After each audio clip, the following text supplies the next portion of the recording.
तर संगमनेर महापालिकेच्या निवडणुकीत सत्यजित तांबेंच्या पत्नी मैथिली तांबे यांनी स्थानिक आघाडीकडून नगराध्यक्ष पदासाठी उमेदवारी अर्ज दाखल केलाय। आमदार सत्यजित तांबे यांनी बाळासाहेब थोरात यांच्या स्थानिक आघाडीची धुरा आपल्या खांद्यावर घेतली आहे। त्यांनी महायुतीला शह देण्यासाठी पत्नी मैथिली तांबे यांना अध्यक्षपदाची उमेदवारी दिली आहे। संगमनेर नगरपालिकेवर गेल्या अनेक वर्षांपासून काँग्रेस नेते बाळासाहेब थोरात यांची एकहाती सत्ता आहे। संगमनेर नगरपालिकेची निवडणूक होत आहे आणि त्यासाठी नगराध्यक्ष पदासाठी आम्ही एक स्थानिक आघाडी या ठिकाणी केलेली आहे।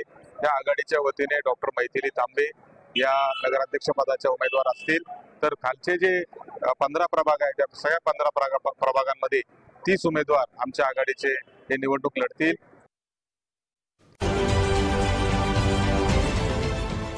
देश विदेशातील प्रत्येक घडामोडींचे लाईव्ह अपडेट मिळवण्यासाठी आता साम टीव्हीच्या सर्व सोशल मीडिया प्लॅटफॉर्मला लाईक, फॉलो आणि सबस्क्राईब करा। तसंच सर्व नोटिफिकेशनसाठी बेल आयकॉन प्रेस करायला विसरू नका।